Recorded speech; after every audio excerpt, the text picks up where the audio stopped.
Supreme court নির্দেশ দিয়েছে, ঘৃণামূলক বক্তব্যের বিষয়ে কোনো আইনগত শূন্যতা নেই। আদালত সংসদকে নির্দেশ দিতে পারে না। স্কুলের স্বীকৃতি বাতিলের ওপর স্থগিতাদেশ দিল বোম্বে হাইকোর্ট। অ্যাসিড হামলা সংক্রান্ত আরও শক্তিশালী কাঠামোর জন্য সুপ্রিম কোর্টের চাপ। এ সপ্তাহে আমরা 3টি গুরুত্বপূর্ণ মামলা আলোচনা করব, যা সম্প্রতি শিরোনামে এসেছে।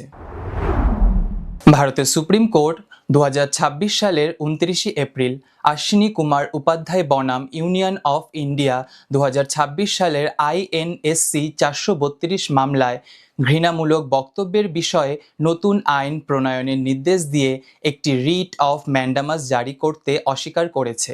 আদালত এই মর্মে রায় দিয়েছে যে এক্ষেত্রে কোনো আইনগত শূন্যতা নেই। আদালত পর্যবেক্ষণ করেছে যে ঘৃণামূলক বক্তব্যের ঘটনা মোকাবেলার জন্য বিদ্যমান ফৌজদারি বিধানগুলোই যথেষ্ট এবং বিচারিক অক্ষমতার সাংবিধানিক সীমাবদ্ধতার কথা পুনর্ব্যক্ত করেছে।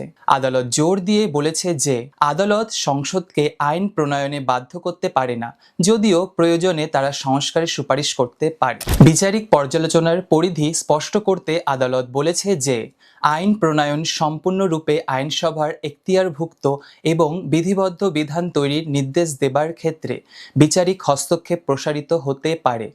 এই রায় ক্ষমতার পৃথকীকরণের নীতি এবং নীতিগত বিষয়ে বিচারিক সংযমের ধারণাকে আরও শক্তিশালী করে।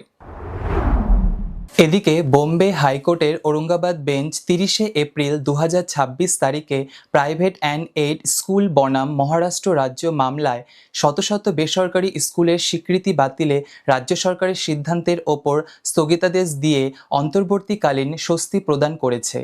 আদালত এই মর্মে রায় দেয় যে প্রশাসনিক পদক্ষেপ অবশ্যই যথাযথ প্রক্রিয়া এবং ন্যায্যতা মেনে চলতে হবে এবং পর্যবেক্ষণ করে যে স্বাভাবিক ন্যায়বিচার নীতি মেনে না চললে প্রতিষ্ঠানগুলোকে প্রভাবিত করে এমন বড় আকারের সিদ্ধান্ত নেওয়া যায় না।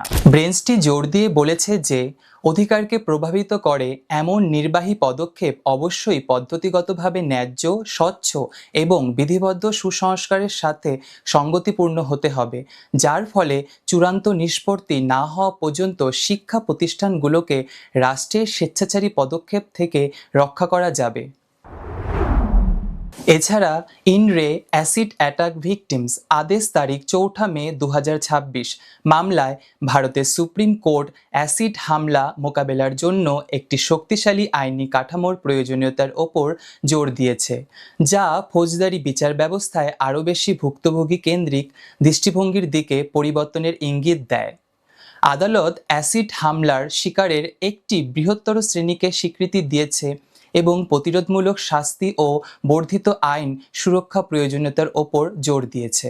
এই ধরনের অপরাধের ভয়াবহতা তুলে ধরে আদালত ভুক্তভোগীদের জন্য বলিষ্ঠ সুরক্ষা ব্যবস্থা গ্রহণের আহ্বান জানিয়ে এবং ন্যায্য বিচার ও প্রতিরোধ নিশ্চিত করতে আরও কঠোর সাক্ষ্য প্রমাণের মানদণ্ড ও শক্তিশালী শাস্তিমূলক ব্যবস্থা গ্রহণের সম্ভাবনার ইঙ্গিত দিয়েছে। এই ছিল এই সপ্তাহের গুরুত্বপূর্ণ আইনি উন্নয়ন। আরও এমন আইনি উন্নয়ন পেতে ল টাইমসের সঙ্গে থাকুন। ধন্যবাদ।